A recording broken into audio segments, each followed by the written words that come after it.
आदिशक्ति माँ दुर्गा, सुखकरनी दुखहरनी माँ दुर्गा। आज से 9 दिनों तक माँ दुर्गा के 9 रूपों का पूजन होगा। आप सभी को नवरात्रि की बहुत बहुत शुभकामनाएं। नवरात्रि के पहले दिन माँ दुर्गा माँ शैलपुत्री के रूप में जानी व पूजी जाती हैं। पर्वतराज हिमालय के घर पुत्री रूप में उत्पन्न होने के कारण माँ का नाम शैलपुत्री हुआ। माँ शैलपुत्री का वाहन वृषभ और अस्त्र त्रिशूल है। माँ दुर्गा के चरणों में सादर नमन कर आज की कहानी माँ शैलपुत्री की। एक बार प्रजापति दक्ष ने बहुत बड़ा यज्ञ किया। इसमें उन्होंने सारे देवताओं को अपना अपना यज्ञ भाग प्राप्त करने के लिए निमंत्रित किया, किंतु शंकर जी को उन्होंने इस यज्ञ में निमंत्रित नहीं किया।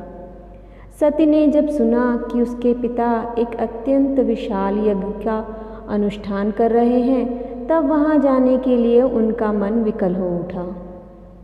अपनी यह इच्छा उन्होंने शंकर जी को बताई। सारी बातों पर विचार करने के बाद उन्होंने कहा, प्रजापति दक्ष किसी कारणवश हमसे रुष्ट हैं।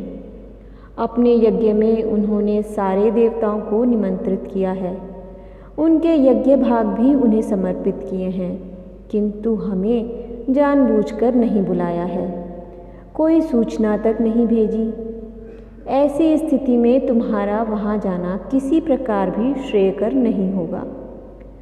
शंकर जी के उस उपदेश से सती का प्रबोध नहीं हुआ। पिता का यज्ञ देखने वहां जाकर माता और बहनों से मिलने की उनकी व्याग्रता किसी प्रकार कम न हो सकी। उनका प्रबल आग्रह देख भगवान शंकर जी ने उन्हें वहां जाने की अनुमति दे दी। सती ने पिता के घर पहुंचकर देखा कि कोई भी उनसे आदर व प्रेम से बातचीत नहीं कर रहा है। सारे लोग मुंह फेरे हुए हैं। केवल उनकी माता ने स्नेह से उन्हें गले लगाया। बहनों की बातों में व्यंग और उपहास के भाव भरे हुए थे।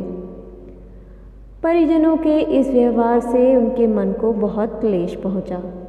उन्होंने यह भी देखा कि वहां चतुर्दिक भगवान शंकर जी के प्रति तिरस्कार का भाव भरा हुआ है।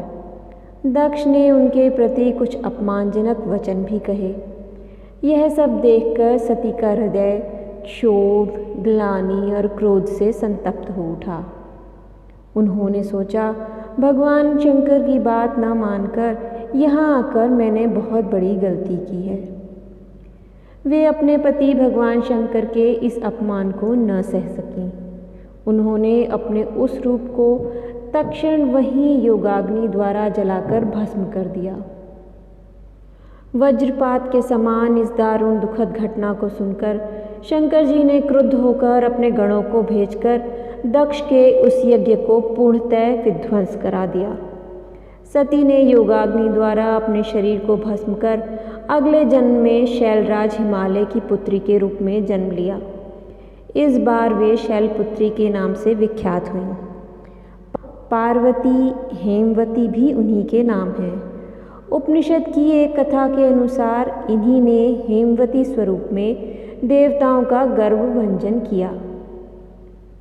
शैलपुत्री देवी का विवाह भी शंकर जी से ही हुआ। पूर्व जन्म की भांति इस जन्म में वे शिव जी की ही अर्धांगिनी बनी। नवदुर्गाओं में प्रथम शैलपुत्री दुर्गा का महत्व और शक्तियाँ अनंत हैं।